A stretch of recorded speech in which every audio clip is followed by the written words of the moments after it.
جی اس میں دیکھیے کچھ چیزیں، جب یہ سارا سلسلہ پاک سعودی انویسٹمنٹ کانفرنس ہوا جس میں تقریباً کوئی 35 سے زیادہ سعودی کمپنیز اور ان کے بہت ساری کمپنیز کے سی اوز یا ہیڈز آئے تھے، اسی طرح 100 سے زیادہ پاکستانی کمپنیز تھے، ان کی اسی طرح سے بڑی اچھی ریپرزنٹیشن گئی ہے، ایک بڑا پازیٹیو وے میں ان کا انٹریکشن ہوا، بہت سارے ایسے ایم او یوز اور انڈرسٹینڈنگس تھیں جو ہم شاید اس دن بھی کرنا چاہ رہے تھے، لیکن ہم چونکہ ہم نے کاسمیٹکس میں چیزوں کو دکھانا نہیں ہے، ان کو ان کی ڈیلیبریشنس کو بالکل صحیح سنجیدگی سے آگے لے جانا ہے۔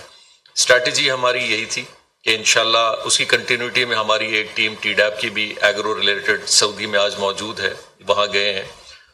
وہاں بھی اپنی انٹریکشن کر رہے ہیں،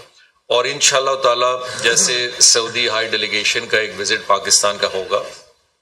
مقصد یہی تھا کہ انشاءاللہ ان پروگرامز میں جی ٹو جی بیسس پہ اور بزنس ٹو بزنس جو وینچرز ہیں ان کو ہم حتمی شکل اس سٹیج پہ لا کے رکھیں گے، اور اس سے پہلے جتنی بھی کمپنیز ہیں وہ اپنے سعودی کاؤنٹر پارٹس کے ساتھ اپنی فردر جتنی بھی ان کے جو انڈرسٹینڈنگز ہیں ان کو کلیئر کریں، کیونکہ یہ صرف حتمی طور پہ ایم او یو تو بہت ایک بیسک سی چیز ہوتی ہے کہ جہاں ایک انڈرسٹینڈنگ ہے، فردر اس کی جو ایگریمنٹس ہیں اور جو کمٹمنٹس ہیں ان میں وہ ہمارا پورا ایک سٹرکچر دیکھیں گے، ہم ان کا، ہمارے بزنس مین ان کا سٹرکچر دیکھیں گے، فیسیلیٹیشن دیکھیں گے، تو میں انشاءاللہ یہ ضرور کہوں گا کہ جیسے ہماری یہ بزنس کمیونٹیز اپنی یہ ساری ورکنگ کمپلیٹ کریں گے، ہم انشاءاللہ آپ کے ساتھ شیئر کریں گے۔ زاہد فاروق صاحب، جان صاحب، یہ اگریمنٹ اگر میں کر رہا ہوتا تو میں بتا دیتا، بزنس کمیونٹی ہے، ہم نے ان کو پورا لیوریج دیا ہوا ہے کہ وہ جیسے جیسے اپنی کمٹمنٹس یا اپنی انڈرسٹینڈنگز ان کے ساتھ کریں گے وہ ہم سے کمیونیکیٹ کریں گے اور انشاءاللہ ہم بتائیں گے۔ سر وہ پوچھتے ہیں وقت کب آئے گا جو اعلیٰ ترین وقت ہے کہاں کا جی؟ جس میں سائن ہونے ہیں؟ نہیں، انہوں نے نہیں پوچھا یہ۔ نہیں چلے دیکھیں زاہد فاروق صاحب، اس کی بھی جوائنٹلی اس کا تعین ہو جائے گا اور بہت جلد ہو جائے گا انشاءاللہ۔ 10 بلین ڈالر ہیں، جس طرح سعودی عرب میں پیٹروناس ہے، زراعت ہے، باقی شعبے ہیں، آپ لوگوں نے کیا مارک کیے ہیں؟ اب 2 دن تو کچھ ہو گیا کہ کن کن شعبوں میں آپ کی پسند ہوگی کہ یہ انویسٹمنٹ کی جانب سے؟ جی اچھا، میں اس کے بیک گراؤنڈ میں بھی آپ کو بتاتا چلوں کہ ایسا بھی نہیں ہے کہ ہم اپنی تیاریاں نہیں کر کے بیٹھتے ہیں، عموماً یہی ہے کہ جی لوگ یہ ظاہر بات کرتے ہیں کہ حکومت چلی گئی، حکومت کو پتہ ہی نہیں ہے کہ انہوں نے کرنا کیا ہے۔ حکومت پاکستان پچھلے 2 ماہ سے ہم نے اپنی ہر ملک کی ایک اسٹریٹجی بنائی ہے کہ وہاں انویسٹمنٹ اپرچونیٹیز ہمارے لیے کیا ہیں اور ہمارے ملک میں ان کے لیے کیا اپرچونیٹیز ہیں۔ پاکستان نے جو اپنا ایک ہم نے پروفائلنگ جو بنائی ہے، اس پروفائلنگ میں لاجسٹکس،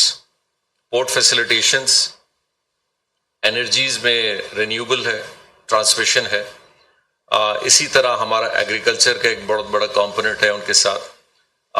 اسی کے ساتھ سائنس اینڈ ٹیکنالوجی میں ہمارا ویسٹ مینجمنٹ کا جو لاہور اور کراچی کو ہم نے ہائی لائٹ کیا ہوا ہے، بڑے شہر ہیں، اس حوالے سے ہے، ساتھ ساتھ جو ہماری پرائیویٹائزیشن کے حوالے سے فائننس سیکٹر میں 1-2 ایسے پروجیکٹس ہیں جن کو ہم نے ان کے ساتھ شیئر کریں گے، انشاءاللہ ان کو آگے بتائیں گے۔ مائنز اینڈ منرلز کا ایک بہت بڑا پروفائل ہے پاکستان کا، جو کہ سعودیز کے ساتھ، باقی ممالک کے ساتھ بھی ہم نے بڑا شیئر کیا ہے، لوگوں نے انٹرسٹ شو کیا ہے، وہ ہم ان کو پچ ہم نے انیشیلی بھی کچھ کیا تھا لیکن ابھی باقاعدہ پراپر انداز میں ان کو بھی ان کے سامنے رکھیں گے۔ کمیونیکیشن نیٹ ورکنگ کے حوالے سے کچھ ایسے اسٹریٹیجک ہمارے کوریڈورز ہیں جن کے اوپر بہت سارے ممالک کا ایک انٹرسٹ ہم پیدا کرنے کی کوشش کر رہے ہیں کہ سینٹرل ایشیا کی ایکسس جو ہے وہ پاکستان سے منسلک جب ہوگی تو اس کا فائدہ نہ صرف ہمیں ہوگا، سینٹرل ایشین ممالک کو ہوگا، بلکہ دنیا کے ان بڑے لاجسٹک گروپس کا ہوگا جو کہ اس سرمایہ کاری میں آلریڈی ہیں۔ D P World, Maersk company ہو، Abu Dhabi Ports and Shipping ہو، اسی طرح Red Sea Port Saudi Arabia کا ہو، انہوں نے انٹرسٹ شو کیا، تو ان کو ہم یہ انٹرسٹ الحمدللہ ان 2 مہینوں میں مصدق ملک صاحب نے بڑا اچھا انیشیٹو لیا، سعودی ڈیلیگیشنز کو لیڈ کیا، اس پہ ہم نے لوگوں کو بتایا، الحمدللہ انشاءاللہ یو اے فیکٹر میں بھی ہم وہی کام کر رہے ہیں کہ ان ٹرو پوٹینشیل ایریاز کے اندر ہم ان کے ساتھ یہ ساری شیئرنگ کریں، اور یہ وہ انشاءاللہ پروجیکٹس ہوں گے۔ دیکھیں پہلے ماضی میں ایک بہت بڑی کمزوری رہی ہے کہ 200 300 پروجیکٹس جو ہیں وہ بس ڈالے جا رہے ہیں،